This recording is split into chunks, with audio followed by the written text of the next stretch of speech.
December 2014. I've read Villehardouin Chronicle of the Fourth Crusade at least 2 times, maybe 3.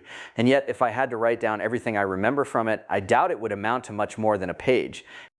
Multiply this times several hundred, and I get an uneasy feeling when I look at my bookshelves. What use is it to read all these books if I remember so little from them? A few months ago, as I was reading Constance Reed's excellent biography of Hilbert, I figured out, if not the answer to this question, at least something that made me feel better about it. She writes, Hilbert had no patience with mathematical lectures which filled the students with facts but did not teach them how to frame a problem and solve it. He often used to tell them that a perfect formulation of a problem is already half its solution. That has always seemed to me an important point, and I was even more convinced of it after hearing it confirmed by Hilbert. But how had I come to believe in this idea in the first place? Well, a combination of my own experience and other things I'd read, none of which I could at that moment remember. And eventually I'd forget that Hilbert had confirmed it too. But my increased belief in the importance of this idea would remain something I'd learned from this book, even after I'd forgotten I'd learned it. Reading and experience train your model of the world. And even if you forget the experience or what you read, its effect on your model of the world persists. Your mind is like a compiled program you've lost the source of. It works, but you don't know why. The place to look for what I learned from Villehardouin Chronicle is not what I remember from it, but my mental models of the Crusades, Venice, medieval culture, siege warfare, and so on. Which doesn't mean I couldn't have read more attentively, but at least the harvest of reading is not so miserably small as it might seem. This is one of those things that seem obvious in retrospect.